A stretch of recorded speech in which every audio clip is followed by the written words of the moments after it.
ಪ್ರಭು ಯೇಸುವಿನಲ್ಲಿ ಅನುಗ್ರಹಿತರಾದ ಪ್ರಿಯರೇ, ಪುನಃ ಒಮ್ಮೆ ದೇವರ ವಾಕ್ಯವನ್ನು ಆಲಿಸಲು, ಆ ವಾಕ್ಯವನ್ನು ಧ್ಯಾನಿಸಲು ದೇವರು ನೀಡಿದ ಈ ಒಳ್ಳೆಯ ಬೆಲೆಯುಳ್ಳ ಸಮಯಕ್ಕಾಗಿ, ಅವಕಾಶಕ್ಕಾಗಿ, ಆರೋಗ್ಯಕ್ಕಾಗಿ ಕೃತಜ್ಞತೆಯನ್ನು ಸಲ್ಲಿಸುತ್ತೇನೆ.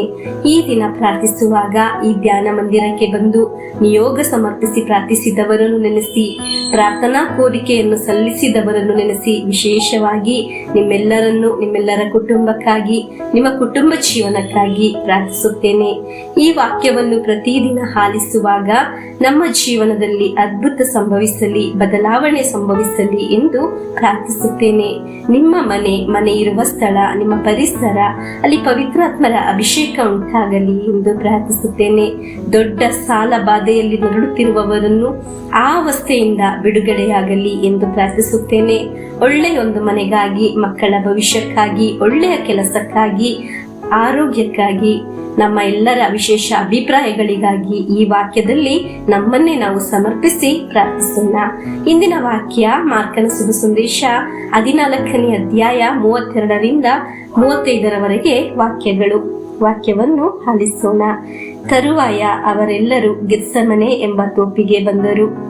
ಯೇಸುಸ್ವಾಮಿ ತಮ್ಮ ಶಿಷ್ಯರಿಗೆ, ನಾನು ಪ್ರಾರ್ಥನೆ ಮಾಡಿ ಬರುವವರೆಗೂ ನೀವು ಇಲ್ಲೇ ಕುಳಿತಿರಿ ಎಂದು ಹೇಳಿ ಪೇತ್ರ, ಯಾಕೋಬ ಮತ್ತು ಯೋವಾನರನ್ನು ಮಾತ್ರ ತಮ್ಮ ಜೊತೆಯಲ್ಲಿ ಕರೆದುಕೊಂಡು ಮುಂದಕ್ಕೆ ಹೋದರು.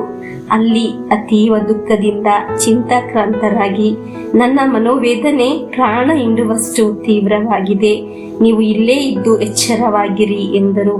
ಅನಂತರ ಅಲ್ಲಿಂದ ಇನ್ನೂ ಸ್ವಲ್ಪ ಮುಂದಕ್ಕೆ ಹೋಗಿ ನೆಲಕ್ಕೆ ಕುಸಿದು ಪ್ರಾರ್ಥಿಸುತ್ತಾ, ಸಾಧ್ಯವಾದರೆ ಈ ವಿಷಮಗಳಿಗೆ ನನ್ನಿಂದ ದೂರವಾಗಲಿ ಎಂದು ದೇವರನ್ನು ಬಿನ್ನವಿಸಿದರು. ಪ್ರಿಯರೇ, ಯೇಸುಸ್ವಾಮಿ ಪ್ರಾರ್ಥಿಸುವ ಒಂದು ಭಾಗವಾಗಿದೆ. ಬಹಳ ಮನೋವೇದನೆ ಇರುವಾಗ ಪ್ರಾರ್ಥಿಸುವ ಒಂದು ಸಮಯವಾಗಿದೆ. ಯೇಸುಸ್ವಾಮಿ ಗೆತ್ಸೆಮನೆ ತೋಪಿನಲ್ಲಿ ಪ್ರಾರ್ಥಿಸಿದ ಪ್ರಾರ್ಥನೆಯಾಗಿದೆ ಎಂದು ನಾವು ದೇವರ ವಾಕ್ಯದಲ್ಲಿ ಆಲಿಸಿದ್ದೆವು. ನನ್ನ ಮನೋವೇದನೆ ಪ್ರಾಣ ಹಿಂಡುವಷ್ಟು ತೀವ್ರವಾಗಿದೆ ಎಂದು ಅವರ ಸಂಕಟ, ದುಃಖ, ಆಳ ಬಹಳವಾಗಿತ್ತು. ಅವರು ಮುಂದೆ ಹೋಗಿ ಮೊಣಕಾಲು ಊರಿ ಪ್ರಾರ್ಥಿಸಿದರು ಎಂದು ಅಲ್ಲ, ನೆಲಕ್ಕೆ ಕುಸಿದು ಪ್ರಾರ್ಥಿಸಿದರು. ಪ್ರಿಯರೇ, ಸಂಕಟದಲ್ಲಿ, ದುಃಖದಲ್ಲಿ, ಒಬ್ಬಂಟಿತನದಲ್ಲಿ, ನೋವನ್ನು ಅನುಭವಿಸುವಾಗ, ರೋಗದಿಂದ ನರಳುವಾಗ, ಎದುರುವಾಗ, ಕಣ್ಣೀರಿನಿಂದ ಒಂದು ಅವಸ್ಥೆಯನ್ನು ಅನುಭವಿಸುವಾಗ, ಪ್ರಾರ್ಥಿಸುವ ಒಂದು ಅವಸ್ಥೆಯಲ್ಲಿ ನೀವಿದ್ದೀರಾ? ನಿಮ್ಮನ್ನು ನೀವೇ ಸಮರ್ಪಿಸಿ ಪ್ರಾರ್ಥಿಸುವ ಒಂದು ಅವಸ್ಥೆ ನಿಮಗಿದೆಯಾ? ಹಾಗಾದರೆ ನಿನ್ನೊಂದಿಗೆ ಒಂದು ಕಾರ್ಯ ಹೇಳಲು ಇದೆ. ಗೆತ್ಸೆಮನೆ ತೋಪಿನಲ್ಲಿ ಪ್ರಾರ್ಥಿಸಿದ ಯೇಸುಸ್ವಾಮಿಯನ್ನು ಶಿಷ್ಯರು ನೋಡಿದರು, ಲೋಕವೂ ನೋಡಿತು.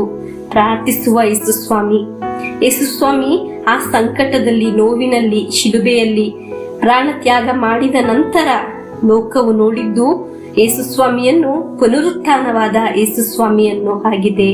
ನೀವು ಸಂಕಟದಲ್ಲಿ, ದುಃಖದಲ್ಲಿ, ಕಣ್ಣೀರಿನಿಂದ ಪ್ರಾರ್ಥಿಸುವ ವ್ಯಕ್ತಿಯಾಗಿದ್ದೀರಾ? ಹಾಗಾದರೆ ಈ ಸಂಕಟದಲ್ಲಿ ನೀವು ತಲುಪುವುದು ಪುನರುತ್ಥಾನದಲ್ಲಿ ಆಗಿದೆ. ಹಲ್ಲೆಲೂಯಾ! ನಿಮಗಾಗಿ ಪುನರುತ್ಥಾನ ಕಾಯುತ್ತಿದೆ. ಈ ಸಮಯದಲ್ಲಿ ಆಗಿದೆ. ನಮ್ಮ ಅನೇಕರಿಗೆ ಪ್ರಾರ್ಥಿಸಲು ಸಾಧ್ಯವಾಗದು. ಮನೋವೇದನೆ ಅನುಭವಿಸುವಾಗ ಪ್ರಾರ್ಥಿಸುವ ಮನಸ್ಸು ಇರುವುದಿಲ್ಲ.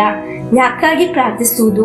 ಪ್ರಾರ್ಥಿಸಿ ಹೀಗೆ ಉಂಟಾಗಿದ್ದು ಬದಲಾವಣೆ ಏನು ಕಾಣುತ್ತಿಲ್ಲ, ನನ್ನ ಮನಸ್ಸು ತುಂಬಾ ದುಃಖಿತವಾಗಿದೆ, ಪ್ರಾರ್ಥಿಸಲು ಶಕ್ತಿಯೂ ಇಲ್ಲ ಎಂದು ಆಗುವ ಒಂದು ಅವಸ್ಥೆ ಆಗಿರುತ್ತದೆ. ಯೇಸುಸ್ವಾಮಿ ಪ್ರಾರ್ಥಿಸಿದರೂ ಅದೇ ಮನೋವೇದನೆಯ ಅವಸ್ಥೆಯಲ್ಲಿ. ಎಲ್ಲರೂ ನೋಡಿದ್ದು ಮನ ದುಃಖ ಅನುಭವಿಸುವ ಯೇಸುಸ್ವಾಮಿಯನ್ನು. ಆದರೆ ಅದರ ನಂತರ ಲೋಕವು ನೋಡಿದ್ದು ಪುನರುತ್ಥಾನ ಹೊಂದಿದ ಯೇಸುಸ್ವಾಮಿಯನ್ನು, ಇಂದು ಜೀವಿಸುವ ಯೇಸುಸ್ವಾಮಿಯನ್ನು. ಹಲ್ಲೆಲೂಯಾ! ಇಂದು ವಾಕ್ಯ ಆಲಿಸುವಾಗ ದುಃಖದಲ್ಲಿ ಆಗಿರಬಹುದು. ಒಂದು ನಿಮಿಷ ಈ ವಾಕ್ಯದಲ್ಲಿ ಪ್ರಾರ್ಥಿಸಿರಿ ಪ್ರಿಯರೇ. ಪ್ರಾರ್ಥಿಸಲು ಸಾಧ್ಯವಾಗದೇ ಇದ್ದರೆ ಯೇಸುವೇ ಎಂದು ಕರೆಯಿರಿ. ನಂತರ ನಿನ್ನ ಜೀವನದಲ್ಲಿ ಕಾಣುವುದು ಪುನರುತ್ಥಾನ ಮಾತ್ರ. ಇದನ್ನು ಸ್ವೀಕರಿಸಿ ಪ್ರಭುವಿನ ಆಶೀರ್ವಾದವನ್ನು ಸ್ವೀಕರಿಸೋಣ. ಆಮೇನ್.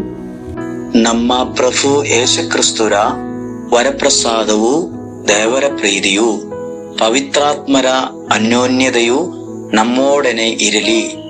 ರೋಗಗಳಿಂದ, ಅಪಘಾತದಿಂದ, ದುರ್ಮರಣದಿಂದ ಅಗಾಲಿದ ಮರಣದಿಂದ, ಅಸೂಯೆಯಿಂದ, ಮೋಸೆ ವಂದನೆ ಇರಿಂದೆല്ലാം ದೇವರು ನಮ್ಮನ್ನು ಸಂರಕ್ಷಿಸಲಿ. ಹಾಲೆಲೂಯ, ಆಮೇನ್.